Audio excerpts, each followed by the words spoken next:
वफा वॉइस के प्यारे नाज़रीन अस्सलाम वालेकुम। हमारा आज का मौजू है हजरत इमाम मेहदी अलैहिस्सलाम की ईसाई फौजों के साथ खूनरेज़ जंग और फतह मुबीन।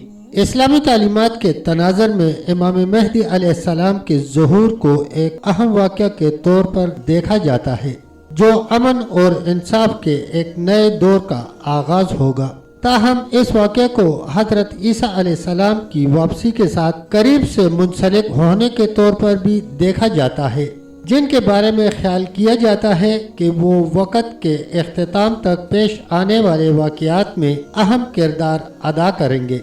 इस्लामी पेशनगोइयों और अहादीस मुबारका में हजरत ईसा अलैहिस्सलाम की आमद और उन्हीं के हाथ से दज्जाल कत्ल होंगे। हजरत ईसा अलैहिस्सलाम बुराई की कुव्वतों के खिलाफ लड़ेंगे, सलीब को तोड़ेंगे और दुनिया में अदल और इंसाफ का निज़ाम कायम करेंगे। इस बारे में तफसील के लिए मेरे साथ रहिएगा, और अगर आपने अभी तक हमारे चैनल को सब्सक्राइब नहीं किया तो चैनल को सब्सक्राइब करें और हमारी हौसला अफजाई के लिए वीडियो को लाइक और शेयर जरूर करें। बिस्मिल्लाहिर्रहमानिर्रहीम। इमाम मेहदी अलैहिस्सलाम से लड़ने ईसाइयों का जो लश्कर आएगा, उनकी फौज के उस वक़्त 70 झंडे होंगे और हर झंडे के नीचे 12,000 सपा होगी, जिसकी कुल तादाद 8,40,000 होगी। हजरत इमाम मेहदी अलैहिस्सलाम मक्का मुकर्रमा से रवाना होकर मदीना मुनव्वरा पहुँचेंगे और पैगम्बर खुदा सल्लल्लाहु अलैहि वसल्लम के रोज़ा की ज़ियारत से मुशर्रफ होकर शाम की जानब रवाना होंगे। दमिश्क के पास आकर ईसाइयों की फौज से मुकाबला होगा। उस वक़्त इमाम मेहदी अलैहिस्सलाम की फौज के 3 गिरोह हो जाएंगे। एक गिरोह नसारा के खौफ से भाग जाएगा। खुदावंद करीम उनकी तौबा हरगिज़ कबूल न फरमाएगा। बाकी फौज में से कुछ तो शहीद होकर बदर और उहद के शुहदा के मरातब को पहुँचेंगे और कुछ बतौफीक की एज़दी फतयाब होकर हमेशा के लिए गुमराही और अंजाम बद से छुटकारा पाएंगे। हजरत इमाम मेहदी अलैहिस्सलाम दूसरे रोज फिर नसारा के मुकाबले के लिए निकलेंगे। उस रोज मुसलमानों की एक जमात ये अहद करके निकलेगी कि या मैदान जंग फतह करेंगे या मर जाएंगे। यह जमात सब की सब शहीद हो जाएगी। हजरत इमाम मेहदी बाकी मानदा कलील जमात के साथ लश्कर में वापस आएंगे।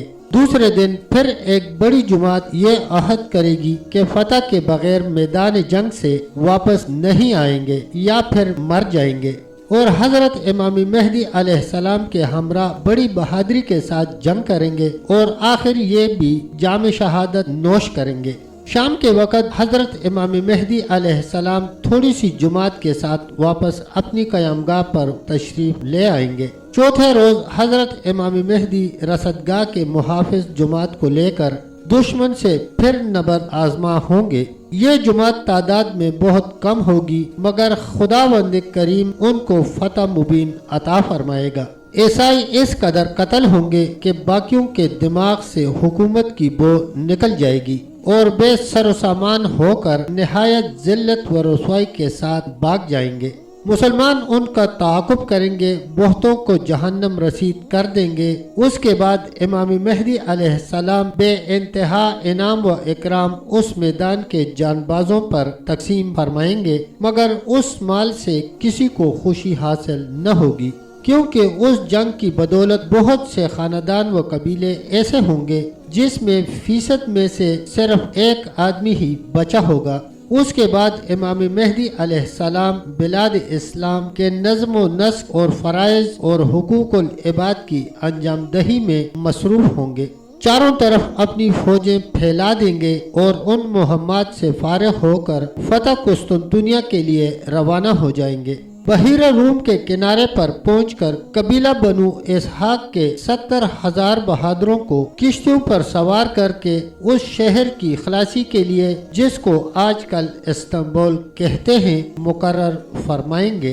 तब तक दोस्तों इतना ही। मिलते हैं वीडियो के अगले हिस्से के साथ। तब तक के लिए अल्लाह हाफिज, अल्लाह निगहबान।